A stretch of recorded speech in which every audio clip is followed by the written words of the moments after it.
Good afternoon, everybody. Great to see everybody back from the rain. For those of you who don't know me, I'm Sophie Turner Laing. I'm the CEO of Endemol Shine. We have 120 production companies around the world and headquartered in Amsterdam. The UK has rightfully earned its strong creative reputation internationally over many decades with a similar tale commercially. PAC's last figures show us that UK TV exports topped 1.3 billion in 2015, second only to the US. But are conditions ripe for that to continue? On the plus side, we have an appetite for high-quality scripted programs from all platforms, broadcasters, and the audience. Since 2010, new money has been pouring into our industry, bringing riches for some. Note the two very happy Andys yesterday. And also new talent-based commercial and rights challenges. Amazon and Netflix have between them a budget topping 10 billion for content this year, mostly for scripted. Meanwhile, early movers by Facebook and Apple remain high on our curiosity list to find out what their big plans are. And in non-scripted last year, the UK was responsible for 25% of all traveling formats globally, almost twice the US share. That is a clear global leadership position. However, that is down on the 40% high that we hit in the last decade, with international exports now coming from as far afield as Israel, France, Spain, and South Korea, to name but a few, which just absolutely proves that a great idea can literally come from anywhere. And sadly, we need to talk about Brexit. What will the UK's withdrawal from the EU mean for funding, freedom of movement, broadcasting and co-productions? And so here to sift through these many questions, I have a very glittering international panel. And I hope Sharon White is noticing very good for gender diversity. So on my far left, I have an Australian who spent many years living in Asia and Europe, much of her career working for the US domiciled companies. Please welcome Cecile Guthrie, Managing Director of the Australian Broadcasting Corporation.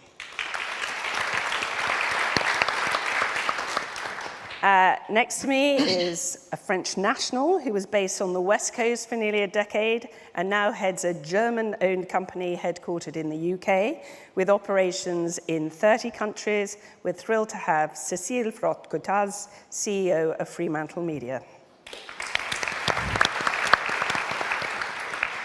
And on my left, from the People's Republic of China, one of the most fascinating markets there is, we have TV entrepreneur Rebecca Yang, co-founder of IPCN, who are backed by Rugang Li's China Media Capital, which is today responsible for over 5,000 hours of format programming on Chinese platforms. Rebecca, welcome to Cambridge. And last but very not least, on my far left, we have an Irishman working in London for a US major who can boast audiences in more than 180 markets with a portfolio of 270 channel feeds. Please welcome David Lynn, President and CEO of Viacom International Media Networks. So we're going to try and keep it lively this afternoon, and as they're not British apart from me, I've encouraged them all to butt into everybody else's conversation, so we're not going to do set pieces and hopefully have a free-for-all conversation going. But I'm going to start with Cecile. And so your career has seen you head up pay platforms in Star TV and as head of partnerships for Google across Asia Pacific before taking the helm at the ABC. So very interesting career moves there. It's not the usual CV for brilliant. The head of the public broadcaster. And now ending up public service broadcaster funded directly by the federal government. And we've just seen that the Aussie Senate has just voted through the media reforms package. Tell us what that means for the market and for you at ABC. Well, let me deal with what it means for the ABC. It actually means nothing for the ABC because it relates entirely to the commercial sector. In terms of the commercial sector, there have been rules in place in Australia for at least 20 years, which are completely outdated by the methods of distribution that are currently there. I am quite, I think it'll be quite interesting to see how all of this plays out in the sense of what does it really mean for audiences, because somebody who came from Google, I know where the money went from free-to-air broadcasting, and I know where the money went from the newspaper industry as well. It very much went to Google and Facebook. So I'm not so sure that changes in the media laws are really going to have an impact on that, on both the audience leaving free-to-air and newspapers, and also the that drift of revenue out. The great news for the ABC is actually, in some ways, it has meant that we become even more important, particularly in terms of our investment in regional Australia. We've got 48 regional locations. We've actually increased our investment in regional, precisely because that's an area of strength for us, and it's very much where a number of the public the commercial broadcasters have pulled back from. Right, and so onto your content strategy and regional, and given CBS has moved into the market potentially, what does that mean for you in a kind of globalizing environment for a public service broadcaster? Well, I think I took on this role a little more than a year ago, and I think the one thing that we really kind of went back to as first principles was, what's the ABC for?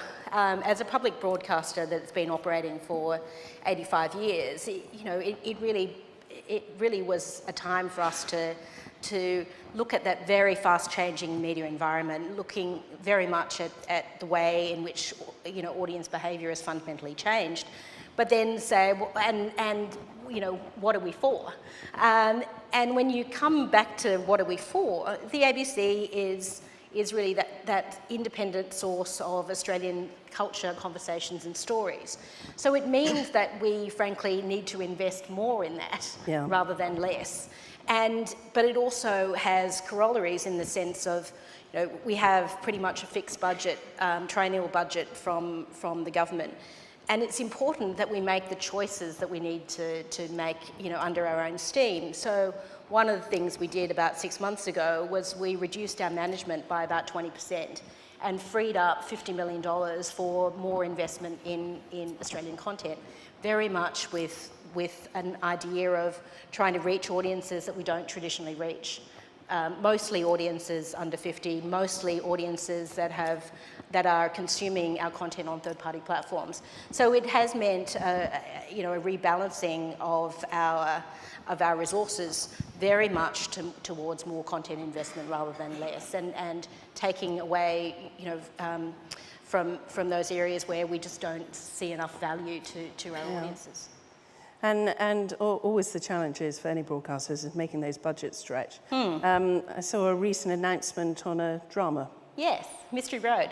Look, I think that one of the things, and we talked about this before, that and the two Andys were great examples of this, that the audiences now, are experiencing $100 million worth of quality on television. And so, for us to really compete with our budgets in that space is very, very difficult without a partnership model. So, we've been working with AMC around Cleverman. We continue to work with Netflix and others to really, carve out, the territory and the rights that we really need, which are very much kind of Australia and limited time period. But otherwise, these multi-million-dollar an episode programs won't get made. Certainly, can't get made solely by us. So we're very much looking at that partnership model at the high end to compete with the Game of Thrones and the Crown. But it also has meant that as we try to significantly increase our volume of Australian content, we're just going to have to, make more, have more experimentation. The sorts of things that Nancy talked about yesterday, where we're trying a number of new shows where we start them entirely online. So the last show you saw up there, Ronnie Chang, was one of 5 pilots that we did where we put them all on iView. And the ones that were seen the most were the ones that we actually greenlit for TV and for digital. So we're just trying some things. You know, You Can't Ask That is a great program that started on iView, and it was so popular that we took it back to TV. So, you know, I think we're looking at low cost, high volume, and a lot more experimentation, as well as partners on the higher end programming. Brilliant. So Cecile, you and I come from the same business and background. I said literally at the top that the UK has been such a leader and creator of global formats, but obviously that has drifted down over the last decade. Do you see that as an inevitable consequence of increased globalization? And is there any way that we should or could get back to that position? Look, obviously it is. Obviously the world's become sort of increasingly and massively global. But as part of that, what's also happening is the need for more local content. And at the same time, TV is maturing everywhere. So you're in a situation where, as the markets mature, they require their own programming. They don't just feed off of American exports. And actually, American shows tend to not do as well as they used to, certainly in prime time in most markets. And by the same token, they make the formats, the big formats. They learn how to make shows. And over time, all the markets start to mature and to learn how to make their own shows. People are ambitious, and talent is evenly distributed. So if you play the numbers game, it's inevitable that you're going to have more and more formats that come from other places. Having said that, if you go back to the numbers that Sophie was quoting, so the UK being 25% down from 40%, in numbers that is correct. However, if you look at the value, UK, US, and the Netherlands, which are the top 3, the big ones in terms of the format exports, these 3 are still the biggest from a value standpoint. And you know, we always say what starts on a small channel finishes on a small channel, and what starts in a small country usually finishes in a small country and a small channel. So if you look especially in the big markets, the formats that end up on the big channels, they are still predominantly UK formats or US formats. And that is not going to change, in my view. It's highly unlikely that you'll see Kevin Lygo pick up for ITV for Saturday night a Croatian format, right? That is very unlikely to happen. So what I would say from Kevin. I'll leave that comment to you, Sophie. But so just to the UK sort of industry, you know, you guys play an enormous role, will continue to, and certainly, you know, as a company that has, you know, a network of global companies and who believes fundamentally that talent is evenly distributed, our UK business is still really, really important for that reason. Yeah, great. So we're going to turn now to China. So Rebecca is the CEO of IPCN.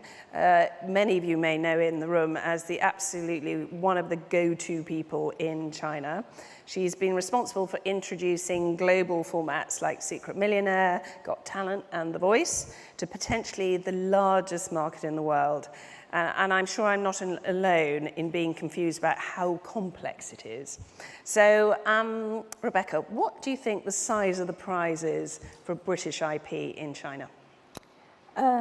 We were actually talking about it earlier on. As a matter of fact, Fremantle and Endemol both were my clients at the early days.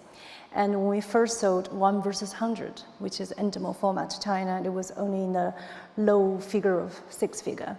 And the sales rep actually, I think her air tickets were higher than the total price of the format. And she was asking me, why am I doing this?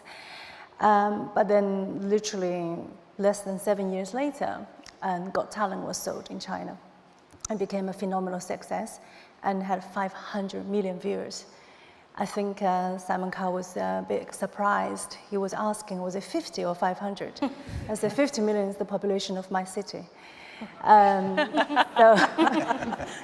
So obviously the price is significant, and not only just the scalability in terms of number of viewerships, but I think the commercial value is increasing massively. So obviously, as many of you know, The Voice became a massive hit in China in 2012, and Taobao, obviously now ITV, to date, I would say, was the biggest winner in terms of format Yeah. distribution in the market, from sort of, again, sort of lower end of the six figures to almost 40 million pound for format. That's an incredible increase. But that's not only on the non-scripted, but on the scripted side. I think quite a lot of British dramas are also benefiting from the online platforms. So Downton Abbey and Sherlock were all sold in probably millions yuan, $1 million. Actually, $1 million per episode nowadays, but it's still significantly less than domestic dramas. So, for example, a period drama called Lang Ya Bang, when the first season came out, it was bought by one of the online platform for 700,000 yuan, which is what, 70,000 pounds, and it became hugely successful. And the second season, each episode was sold for 10 million RMB. That's over £1 million. So there's definitely money there, but I guess obviously it's a matter of how we unlock it. Yeah. Yes, because one of the complicated things of unlocking it is what seems to be like every day or every week there's a change in regulation, and how would you advise people how they should navigate through that, particularly for entertainment, and which has seemed to have had more focus than drama? Yes. I guess I often say that, let's not be a fortune teller when it comes to China, because nobody can tell what's going to happen in an hour's time. I guess the complicity, not only just on the regulation that it changes, the country is gigantic, and I think one of the biggest challenges is being flexible. That's why sometimes smaller companies find it easier because it's more agile. Yeah. They can find themselves more adaptable to the regulations. But I think the complexity really lies on the cultural side of it and the age demographic side. Culturally, there are 55 ethnic minorities there. There are hundreds of different languages spoken. Yeah. When I speak my dialect, people in Beijing wouldn't have a clue what I'm talking about. And singing shows works in South and dancing show works in North. It's just so different. Yes. And historically, when international company goes to China, they base people in Hong Kong or operate from Singapore, and they're still looking out into China as if it's a fishbowl, as we joked about it, like the laboratory example, and that's just not going to work. I think age-wise, funny enough, I was putting together my BP for my second round of fundraising. And on my key staff, I had 5 people, and then I felt bad. I had to take a couple of them out because they were born in the 1970s. It's all about... Is that old? It's old. I just felt bad because, it's just so young, the market's become. People born after the 1990s, now 2000, as they're getting into the tech business, the OTT content side of it. I think that's where the real competition and complicity comes. Can I just jump in for a second and just ask you a question? Because obviously we try to operate in China, and as Sophie said, it's getting more and more difficult. And I think one of the things, if I'm not mistaken, that's happened very, very recently, is that the new SAFT rules not only prevent all foreign formats from being exported in prime time, but beyond that, there is this notion that entertainment is not welcome on sort of Chinese screens in prime time. Celebrities are not welcome, and just the notion of entertainment, that the focus should very much be, factual documentaries, cultural, educational news. And if that's the case, then what does it mean for, global media companies that want to try and, do business in China? Yeah. Should we just wait for a few years till maybe there's a next iteration? I don't think you need to wait for a few years, maybe a few months. That's what I'm saying. Things change very quickly there. Yes, there has been a winter, as we call it, for format business. I think this year we're the only company still managed to get international formats onto television. So we did Dragon's Den, second series, was the number 1 on the time slot, and we managed to get on prime time. I think we are the only one. But it's not also just about linear, is it? Because in China, there's a multiplicity of platforms Yes. that are non-TV, so to speak. True, but obviously, if we want to make some money out of it, we normally would go for the major satellite broadcasters, as Cecile will know. There is a restriction on the foreign formats, but I don't think there is really that strong in terms of restricting entertainment. I think they just wanted to encourage more diversity, and there's a huge fear. I don't think it's only in China, but globally, that the youth are kind of losing interest in history or in long-form content. It seems like nobody wants to watch things more than 15 seconds. So I think they're trying to desperately, encourage that. They'll just stop watching television, right? They have stopped watching television. I was just saying to, who was talking to, I was saying to somebody, I know I'm a bit too vocal sometimes, I really need to shut up. But I did say, if television is dying, China would be the first. But not necessarily the piece of hardware or the infrastructure of making content, but the broadcasting system. My mom is in late 60s. She doesn't sit in front of a television waiting for her favorite drama to come out at 9 o'clock. She has a smart TV, she watches it whenever she wants. And when she watches television and advertising pops out because, for example, a takeaway was featured in the drama and she purchased straight away on television. My mom lives in the second tier in China, and then that's her life nowadays. Fascinating. I'm going to go to Dave. Yeah, I was just going to say on the China point, I think there's also a move that we've seen in many markets where markets start off as importers, but then as the expertise in the industry grows, then people start to look for local content more.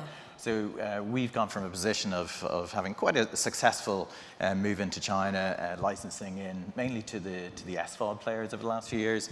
But recently we just did our first deal where we're actually creating new IP. So we're doing a co-production with IPCN, one of the SVOD players, to create a kids animation. So that's the first time we've done that, and I think it shows kind of the trajectory of the market. And given your enormous channel footprint, you have 6 flagship channel brands. Tell the audience here a bit about how you balance up between what works globally and what works locally. Yeah, so we have a balanced portfolio of a strategy of global combined with local. And really, the aim is to try and get the best, most appealing content that'll appeal to local audiences. On the global pipeline, we're blessed with the fact that we have a very strong pipeline that we can use across the world. But I'd say that if you go back 10 years ago, that pipeline would have been predominantly US content. So in the same way as Cecile mentioned earlier, that now that has changed, that we actually source a lot of that global pipeline from all over the world, from the UK, Israel, Netherlands, Argentina. We're seeking the best content no matter where it is. So as well as that, then we localize, and localizing is very important to have that relevance for the audience. Generally, what we focus on is formats. You saw in the tape there we have formats like Lip Sync Battle. We've done 20 versions of that around the world. We've a lot of the MTV reality shows that do well in their home markets. They also export. So the UK stands very tall within that mix. I would say definitely outside the US, the UK is the biggest source of content, not just for the UK market, but for the international market. So an example would be Nella the Night, which is a preschool animation that we made in Manchester, and we now play that across the whole world, including the US network. And we've got a great tradition of strong MTV realities coming out of the UK as well. And we take them as tape and we play them across the world. But shows like X on the Beach, we also now are making them as formats elsewhere, even back into the US. The US is going to be making X on the Beach a US version there. So it's a much more balanced approach now.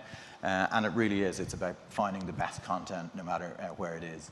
Now that's on our flagship networks. Then we also own, as you know, we also own what we call our local general entertainment networks, and Channel 5 is obviously the one that people in the audience would be most familiar with. But in the last year, we've also bought Telefe, which is the largest broadcaster in Argentina, and we also own Colors, the second largest broadcaster in India.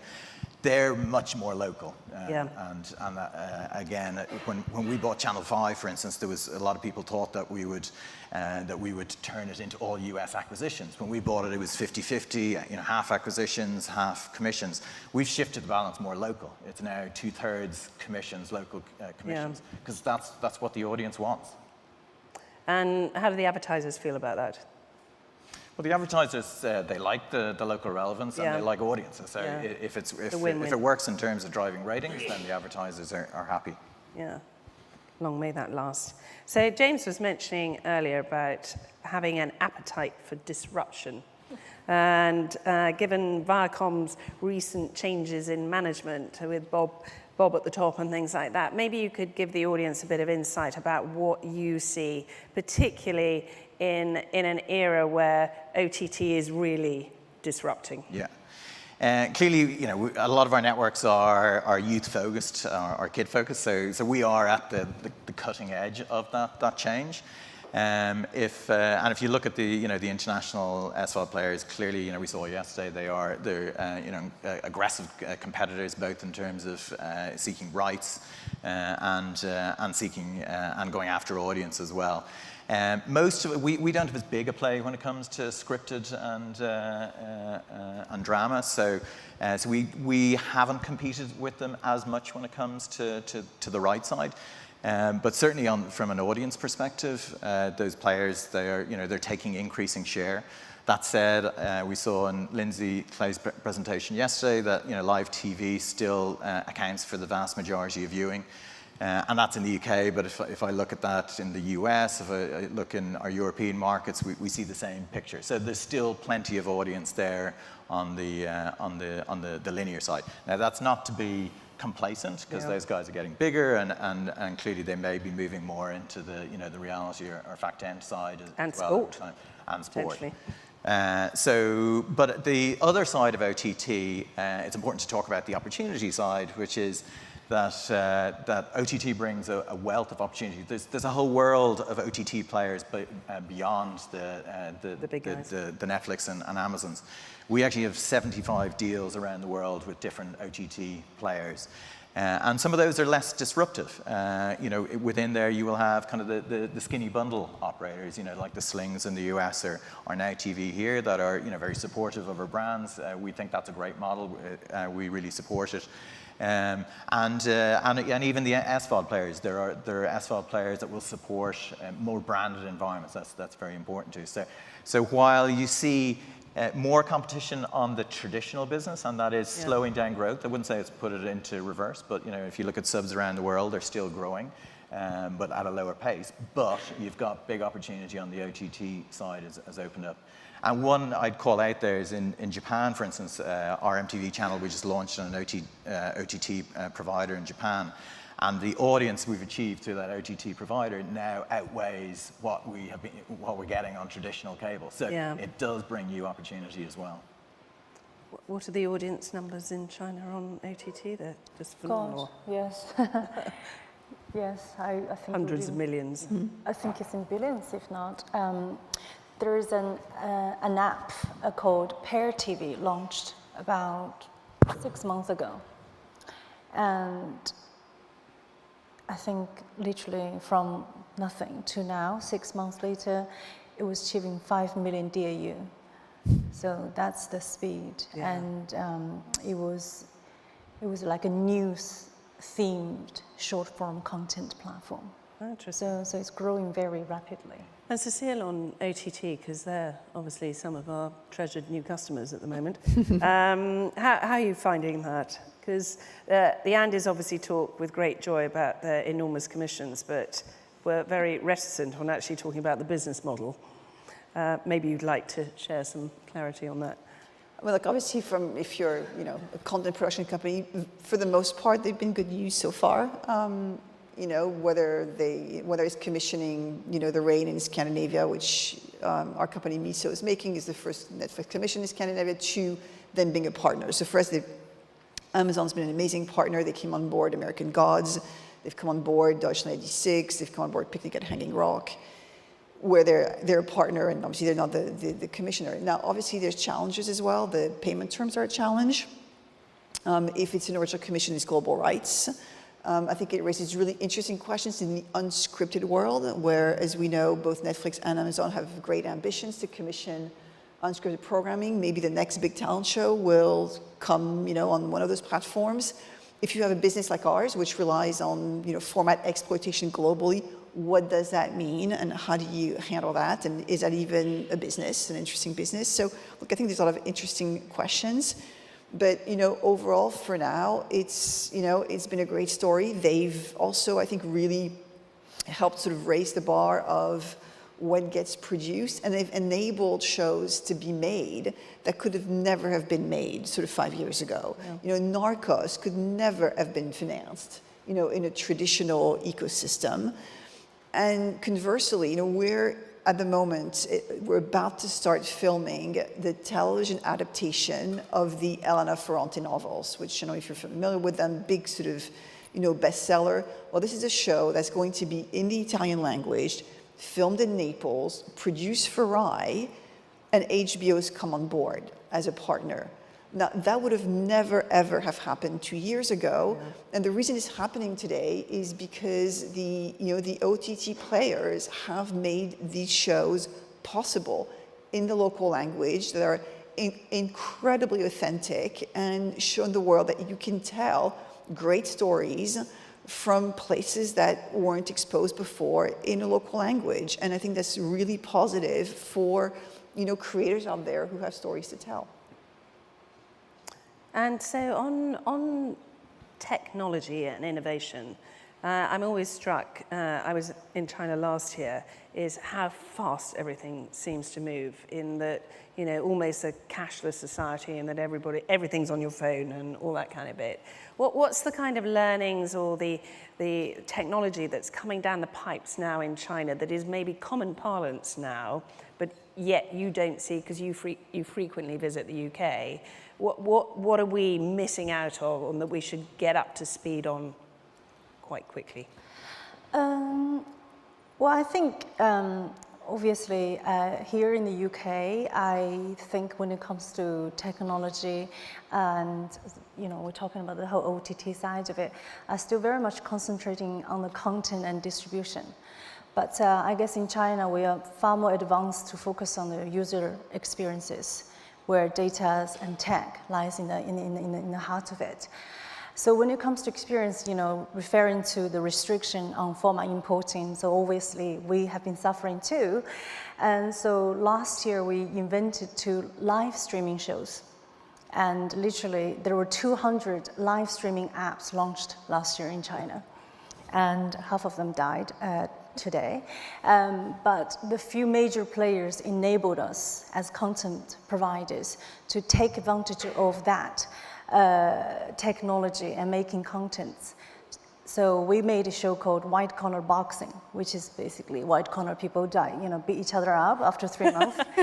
And so what we did is, you know, we took a bit of our sort of DNA from the talent show background, made into a talent show to find a finalist, and then based on the whole story, made into 5 episodes, and then eventually the live event. So there's no such thing existed, really. There's no such thing you can buy from the UK anymore. So we kind of invented this hybrid of combination of everything.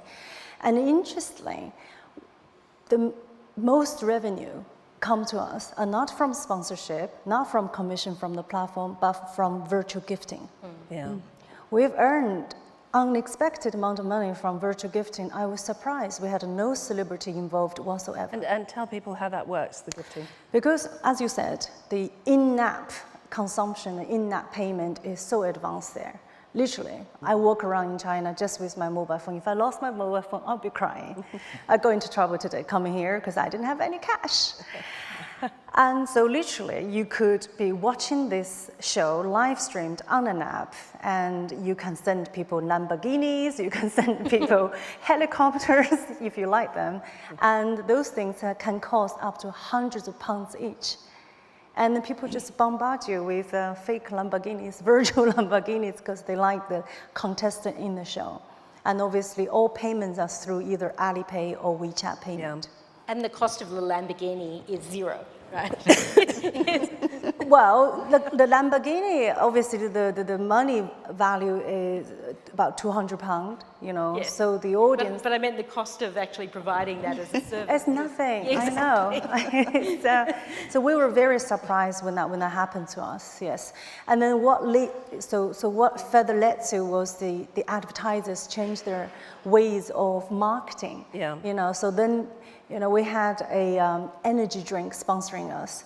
So when they saw this happening, they actually made the energy drink a virtual gift embedded in the show. And then people start buying the energy drinks for a contestant.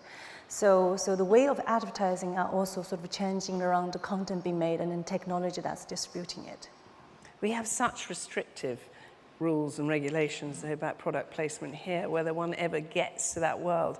But Dave, given in-app is definitely a route that we can see that a lot of content is going to be consumed, particularly from that younger audience. And you're such a specialist in the younger audiences. What changes do you see, or are Viacom's going to put into place to make sure that they still stay relevant to their audience? Yeah, obviously having that global view means you can see what's happening around the world and be able to tap into it. One story I'd tell it would be a case we've seen in India and the Jio mobile service there. So we own Colours, which is the second largest network in India. We do it in partnership with Reliance, and Reliance have just launched a new super advanced mobile network only 12 months ago. And essentially gave the service away for free to subscribers for the first year. And they signed up 100 million customers in the first year. Which is phenomenal. And now they're going to the next stage where they've produced a super cheap smartphone for less than $5. And that enables you to stream video and connect it to your TV. They've launched TV, both live TV and on-demand services in India, and we're seeing explosive growth on the consumption on that. So there's a market where... Do you think that kind of mirrors across to other countries? Or is it very specific to those parts of the world? Well, we're big believers in mobile, and if you look across international, the penetration of pay TV is less than 50%, it's like roughly 40%. If you think about penetration in mobiles, it's probably 100 and something percent. Yeah. And we think that's a huge opportunity. So again, I'd come back to that point that there's lots of threats from OTT, but there's huge upsides, and that's why I love the Jio case study, because I think it is an example of something that's now live, real, at scale, that I see other mobile operators around the world looking to replicate that. Now, as I say, that's super successful, super aggressive. So let's see how that quickly it evolves. But it's an area that because of our audiences, we are particularly targeting mobile services. So we had a conversation about short form not so long ago, and just the inability, it seems, to find a business model that actually makes providing original content for short form actually work. Have you changed your mind on that, or have you got the secret sauce that I haven't found? I don't think anybody's got the secret sauce. I think what I would say is... Well, my secret sauce is I don't need a business model. So I just need to get reach. Well, you're lucky. I'll also move on your side of the table. And, no, look, if you have, Fremantle has, we're lucky because we have content that lends itself to short form. So last year we had like 19 billion views on YouTube from Got Talent and X Factor and all those shows. And that's great, but it's very much a marginal business, and it is what it is because there's no content cost, it's already been paid for. But anybody who's tried, and you can look at the MCN model, you can look at companies like Defy, who, or an originator of video content, on YouTube and on O&O platforms, nobody's making money. And even people who are at scale, a company like Full Screen, Defy, they're all sort of way over $100 million in revenue. and they still are loss-making. And not loss-making, marginally loss-making, massively loss-making. Yeah. So you got to ask yourself some pretty serious questions, right? If you get to $200 million of revenue and you still can't make money, Why do you know, I will ask the question of, you know, is that really viable? I mean, is there a point in time when the ad dollars do follow the views and it gets corrected? Or are the economics fundamentally unworkable? Because, you know, the cost of origination doesn't get matched in a world of infinite inventory where your eCPMs are going to be low for a very long time. So I think some really interesting questions there, and I'll be interested to see how it plays out. But the issue is the audience is there, and if you Okay, take... but I'll do devil's advocate for a second. Is views an audience?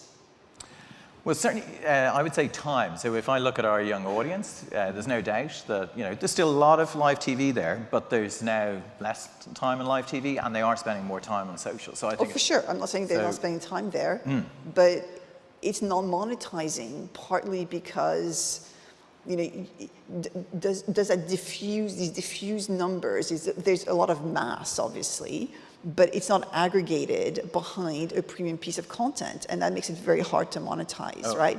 Yeah. And until that gets figured out from a data standpoint, in terms of the kind of programming, I think people are going to really struggle to monetize it. And that's the judgment call, is like, do you stay out of it because it isn't economical at the moment, or do you say, you know what, we have to be there and build that business? But is that the difference between a producer and a broadcaster who's got to protect a brand?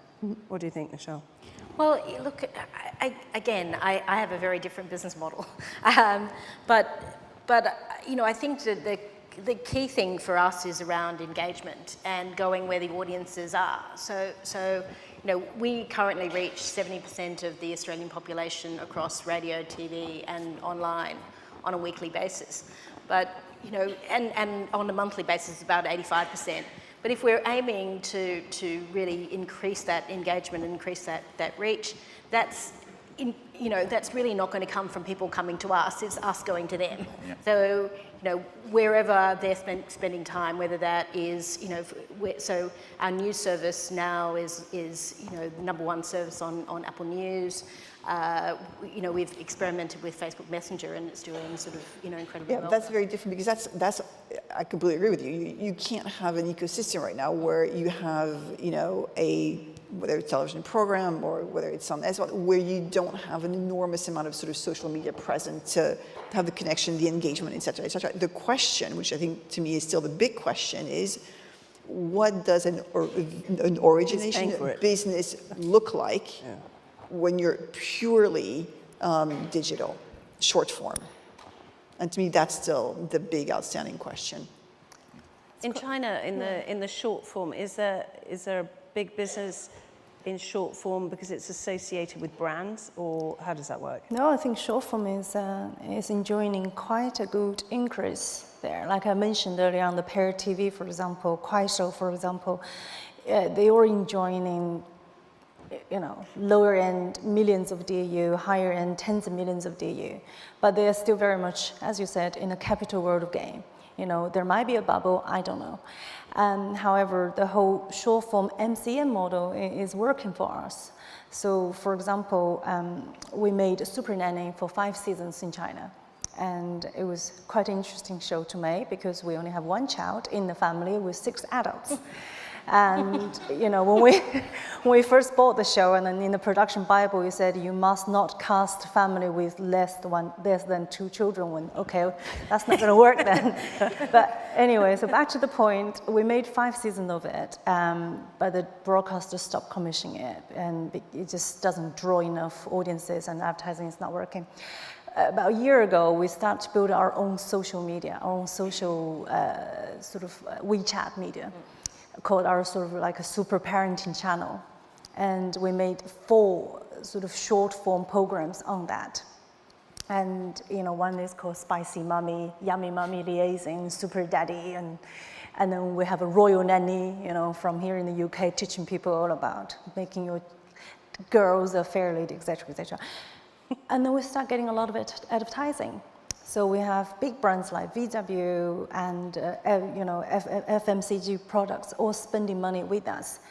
Not because the viewership or clicks, they kind of calculating and putting a value to it, or the article we write about in our own media reaches 10,000 viewers at least. It's not that, but it's the fact that it will translate to sales. Yeah. You know, again, back to my point, In-app you know, sales, everything now in that part of the world is translating to consumption. Yeah. It's consumption driven. So the brands wants to spend money with me because they can sell. So that's kind of the model working at the moment. Great. So I'm conscious of time ticking away.